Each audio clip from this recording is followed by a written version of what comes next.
सबसे पहले तो सर फाइनेंस ज्ञानी पर बजट के बाद जो है पहली बार आपसे बातचीत हो रही है, तो बजट को लेकर के एक क्विक व्यू ज़रा शेयर कर दीजिए सर। तो बजट में देखेंगे तो एक्चुअली मार्केट ने क्या कर दिया था कि एक ओवरसोल्ड जोन में चला गया।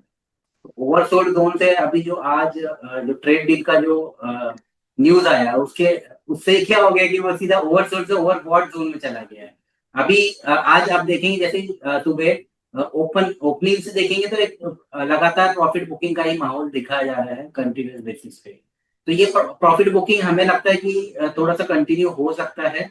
एंड बिकॉज ये जो ट्रेड डील था ये एक्चुअली बहुत टाइम से पेंडिंग था।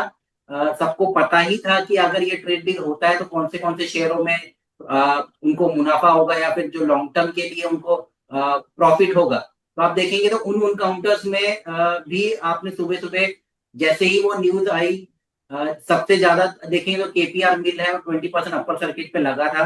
एंड अपर सर्किट में आई थिंक 5 या 10 मिनट्स ही था, उसके बाद में वहां से तुरंत प्रॉफिट बुकिंग स्टार्ट हो गया वो शेयर में। तो सबसे ज्यादा आप देखेंगे तो उसी को बेनिफिट हो रहा था। गोकेक्स करके एक है गोपाल दास एक्सपोर्ट, उनमें काफी अच्छी मतलब उछाल आई थी। बेसिकली ओवरऑल जो थीम चल रहा था देखिए तो टेक्सटाइल मार्केट या टेक्सटाइल रिलेटेड में बहुत सारे जो अपॉर्चुनिटीज थे जो प्रीवियसली बोलते ना कि वो डाउन ट्रेंड में स्टॉक से और वो अभी उनमें थोड़ा सा एक माहौल बना है। बट अभी भी अगर मैं देखेंगे तो पूरे तरीके से सेटलमेंट हुआ है ऐसा बोलेंगे तो अभी तक मेरे हिसाब से तो नहीं हुआ है।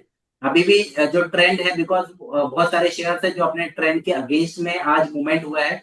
तो यहाँ पे प्रॉफिट बुकिंग के चलते थोड़ा सा एक सेटलमेंट लगेगा मेरे को। मुझे लगता है कि एटलीस्ट एक एक वीक जो जैसे हम लोग डेली कैंडल देखते हैं वैसे हम लोग वीकली कैंडल देखना थोड़ा पसंद करेंगे सो दैट कॉन्फिडेंस बरकरार रहे। बिकॉज ये जो ट्रेड डील है ये शॉर्ट टर्म के लिए नहीं है, आप समझिए।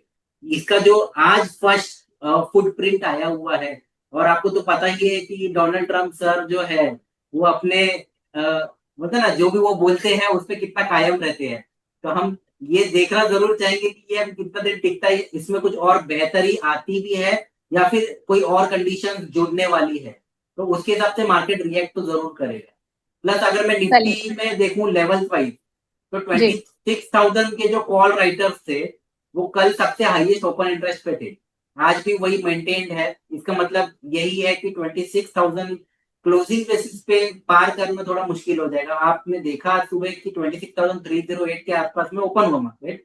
जी। थोड़ा सा एक माइनर हाई मारा है 341 का। एंड वहां से देखिए कंटिन्यूस बेसिस पे प्रॉफिट बुकिंग है। मतलब ऑलमोस्ट हम 4 to 5% के करीब अपसाइड ओपन हुए, लेकिन अभी आप देखिए तो एक 3-2.5% ही रह गया है मार्केट में।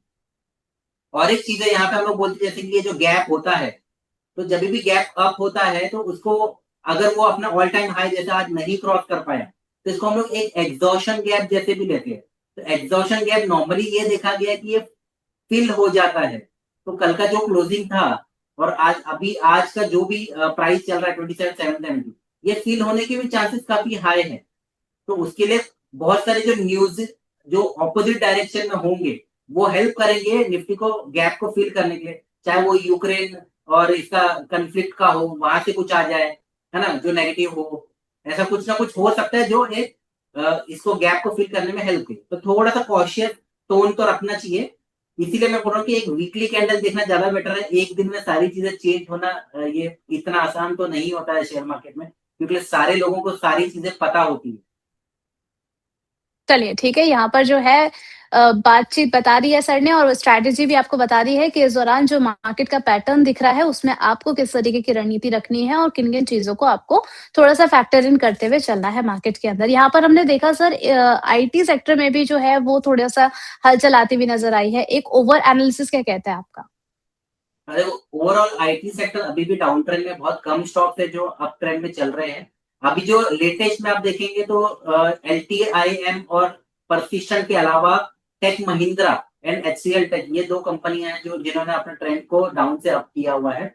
बट फिर भी आप देखेंगे तो आज इवन आईटी इंडेक्स 40,300 के करीब में ओपन हुआ है। ओपन हाई एग्जैक्टली सेम था और वहां से आप देखेंगे तो कई जोरदार एक प्रॉफिट बुकिंग आई है। तो इससे हमें ये भी नजर आता है ये क्यों हुआ। और एक चीज है कि क्योंकि रुपी में रुपी मजबूत हुआ है हमारा। तो रुपी जी। जब मजबूत होता है तो ये आईटी के लिए थोड़ा सा नेगेटिव माना जाता है। क्योंकि जब रुपी वीक होता है तो आईटी के लिए वो बेनिफिट होता है, बिकॉज जितने भी एक्सपोर्ट रिलेटेड जो शेयर्स होते हैं वो रुपी वीकनेस से उनको ज्यादा प्रॉफिट होता है। तो वो भी एक फैक्टर है, आप देखिए कंसीडर करेंगे तो थोड़ा सा यहाँ पे कॉशियस टोन रख सकते हैं। जो शेयर मैंने बताए उनमें आप थोड़ा सा एक मतलब ना वो स्टॉक को चेक कर सकते हैं, बट इनके अलावा अभी भी थोड़ा सा टाइम बाकी है ट्रेंड चेंज करना।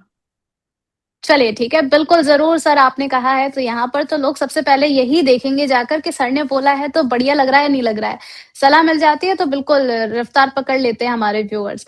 कुछ क्वेश्चन्स आ रहे हैं सर, उनके ज़रा जवाब भी दे दीजिए एक-एक करके। ओम प्रकाश जी हैं, इटर्नल के बारे में जानना चाह रहे हैं। कह रहे हैं लंबी अवधि का इनका नज़रिया है, क्या करना चाहिए? तो एटर्नल ये एक शेयर है, अभी निफ्टी का ही शेयर है ना, जोमेटो जो नाम है इसका। एंड इसमें क्या हुआ है कि ओवरऑल जो ट्रेंड है अभी भी नेगेटिव है। आज की न्यूज आने के बावजूद भी इसमें हम प्रॉफिट बुकिंग देख रहे हैं ऊपर के लेवल्स पे। मतलब इतने अच्छी न्यूज के बावजूद भी अगर स्टॉक में प्रॉफिट बुकिंग आ रहा है और ट्रेंड डाउन है, तो इसमें हम क्या करते हैं कि sell on rise normally strategy चल रही है वही चल रही है इसमें। अभी तक उसमें ट्रेंड चेंज भी नहीं किया है। तो ये शेयर में लॉन्ग टर्म के लिए कुछ दिखाई भी नहीं दे रहा है इसमें कि मैं बोल दूं कि इसमें कर सकते हैं। फिर भी अगर आपका ऑलरेडी होल्ड है तो ये 250 का इसमें स्टॉप लॉस होना चाहिए आपका, और आप एटलीस्ट इसमें होल्ड कर सकते हो। पर नया फ्रेश एडिशन के लिए मेरे पास कुछ इसमें दिख नहीं रहा है कि बोलते ना स्ट्रक्चर चेंज हो का। स्ट्रक्चर मेरे हिसाब से 305 के ऊपर एक वीकली क्लोज आ जाए तो एक थोड़ा सा मोमेंटम बिल्टअप होते हुए हम देखेंगे, तो फिर थोड़ा लॉन्ग टर्म स्ट्रक्चर अच्छा हो जाएगा। चलिए ठीक है, आईटीसी में आपको टारगेट्स बता दिए गए हैं, स्टॉप लॉस बता दिया गया है ओम प्रकाश जी, बिल्कुल इसको देख कर के आप चल सकते हैं। एटर्नल यहाँ का। पर इटर्नल को आप देख कर के चल सकते हैं। अलीज़ा जी का सवाल है, आईटीसी होटल में एवरेज कर सकते हैं क्या? इनका ये सवाल है। आईटीसी होटल को अभी अगर हम देखें तो यहाँ पर जो है, क्या करना चाहिए सर? 185 पर चल रहा है। आईटीसी होटल ये जब से लॉन्च हुआ है इसमें काफी अच्छा मोमेंटम पकड़ा था, बट अभी क्या हो गया वीक ऑन वीक बेसिस पे देखेंगे तो स्ट्रक्चर थोड़ा खराब हुआ। फिर भी अभी लॉन्ग टर्म सपोर्ट पे पिछले वीक में ये स्टॉक आया है 175 का जो सपोर्ट, वहां से एक अच्छी बाइंग दिखते हुए नजर आई है। इसमें खाली एक ही चीज है कि अगर ये 195 के ऊपर वीकली क्लोज देता है तो एक मैं बोल सकता हूँ कि यहाँ अभी जो बॉटम है इसमें बन चुका है, एंड फिर वहां से एक आप ट्रेंड कर सकते हो। तो एक बार खाली मेरे हिसाब से कंफर्मेशन लेके अगर ये ऐड करना चाहे तो ज्यादा बेटर रहेगा। 195 के ऊपर ही ऐड करें, 175 का स्ट्रिक्ट स्टॉप लॉस होगा उस केस में।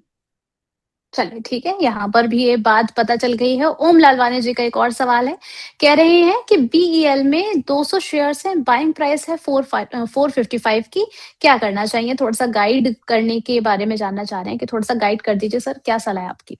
डिफेंस स्टॉक में ना ये एक ही शेयर है जो जिन्होंने अपना ट्रेंड जो है कायम रखा हुआ है, बावजूद इसके कि 1 तारीख को सबसे बड़ी मूवमेंट ये स्टॉक में मतलब एक बहुत बड़ी प्रॉफिट बुकिंग आई थी इसमें। फिर भी आप देखेंगे, देखो यही एक ब्यूटी रहता है जो मैं सारे आपके दर्शकों को बताना चाहता हूँ कि बावजूद इसके कि एक दिन में ये स्टॉक ऑलमोस्ट 12% डाउन होके भी इसने आज देखो कि पूरा कवर करके ऑलमोस्ट वही जो 1 तारीख का हाई है उसके आसपास में ये ओपन हुआ था 460 के करीब।